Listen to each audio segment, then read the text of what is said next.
Let me take you on a road of Greek legends and lore that you would not hear circulated in modern tales. I take you back before the War of the Titans. Kronos stands before the throne of the king of the universe, Uranus. He stands poised to strike as his brother and leader of the Cyclops, second generation of the Nephilim race, lays hold of the king of the universe. Kronos takes his weapon given to him by Gaia, a scythe, and slices his Gentiles off.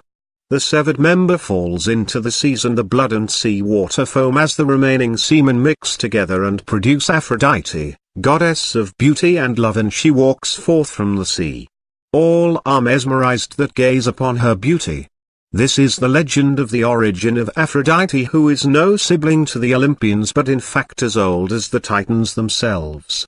It is around this time that Typhon is created by Gaia out of revenge for what Kronos did to his brethren the Cyclops and the Hecatoncheires.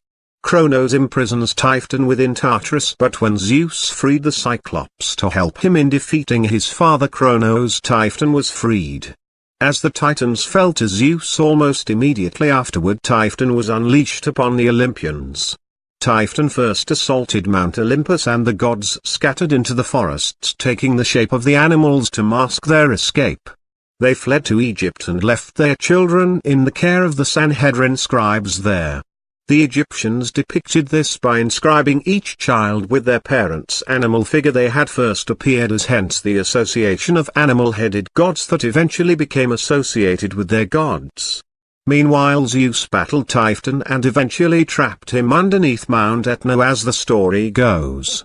But the monsters of Typhon were constantly a thorn in the Olympians' side.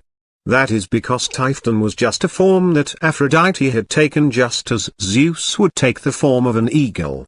Aphrodite was the last to be born forth from the power of Uranus. She would have held no true allegiance to Kronos or Zeus. Now I take you to ancient tales within the covens of the worshippers of the darkness and shadow in that era, worshippers of Ammon, the king of demons. It is said that in ancient days the spirit of the fallen one, Lucifer, forefather of the Titans' forefathers, the Nephilim, was called forth, and through a ritual of sexual consummation on the eve of an equinox that intersected with a lunar eclipse as well as the harvest moon, and he was born forth onto the earth to reap a vengeance upon it and usher forth an era of darkness. This legend pertains to the birth of Aphrodite, whose fall from Olympus was similar to Lucifer's fall from heaven, stripped of her title as the goddess of love and became Venus, the demoness of lust, which is why Venus is associated as being a symbolic connection to Lucifer. She was the perfect cover and protection for the evil destiny she was to bear forth. Stunning beauty and power disarming all who stood against her. Every aspect of Aphrodite is like a visualized image of sin that the church considers tempestuous and seductive. She was the heart of Typhon and harbinger of the Nephilim's revenge, the devil in Prada, so to speak. I also point out that Aphrodite was the only goddess on Olympus to have taken affection to Ares, the god of war, as he was the most likely candidate to bring the curse of Kronos upon Zeus. I also call to attention the account of Saint Cyprian, who was a sorcerer before he renounced his ways and became a Christian and was beheaded in the 8th century AD with Saint Josephine by order of the Emperor of Rome. By his account given with his confessional to the church when he renounced his ways of sorcery, he had travelled to Mount Olympus in his youth and became a student of the black arts from the devil herself there. Not to mention that she was, as I said, the embodiment of all the aspects of temptation, pride and vanity that is frowned upon by the Catholic faith and viewed as sinful. So with all those details laid forth, let us conclude this game of Olympian Clue with the whodunit theory on the fate of the Olympian gods. Hades had kidnapped Persephone to divert the attention of the other gods, Dionysus and Demeter especially, while Aphrodite murdered Delphi, for the oracle knew her true identity and she could not kill Zeus as long as Delphi lived. In the confusion of Delphi's murder, Aphrodite seduced Ares to take hold of Zeus in a move to overthrow him, as the curse of his father Chromos foretold, meaning Ares was the one who had the best chance of success. With Zeus in a state of panic, Aphrodite had Hera, who held a sworn vow to a secret order of Hecate before she married Zeus, and Aphrodite held her to that oath to take the fall as the conspirator should they fail and Hera place upon him the bands that drained him of his power. However, in the end Hera hesitated, and the Cyclops, who were still loyal to Zeus for him freeing them from Tartarus. Kronos had imprisoned the Titans' ancestors, the Nephilim, nightmarish creatures as depicted in H.P. Lovecraft's Cthulhu mythos, which as it turns out was interpreted by the Nephilim's revelation to Lovecraft to redesign the lost and forgotten tales and descriptions of the angelic hybrids who had been killed by the biblical flood in Noah's tale, but resurrected by the power of the lineage to their angelic parents.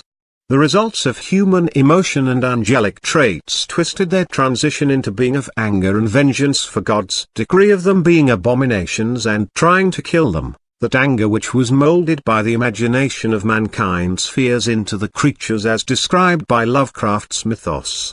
They had become too chaotic because of so many ages of war with heaven. So Kronos built Tartarus to hold their ancestors imprisoned and away from destroying everything they came in contact with. The Cyclops helped free Zeus from his entrapment, and in the end Hades and Ares were banished from Olympus to the north, and Ares became known as Odin to the north, and Hades became known as Loki. In their exile they were given the task of guarding Hera as Zeus and chained her with the mystical unbreakable chains of Tiamat that held the dragon for 1,000 years. Zeus then found out the truth about Aphrodite and her identity.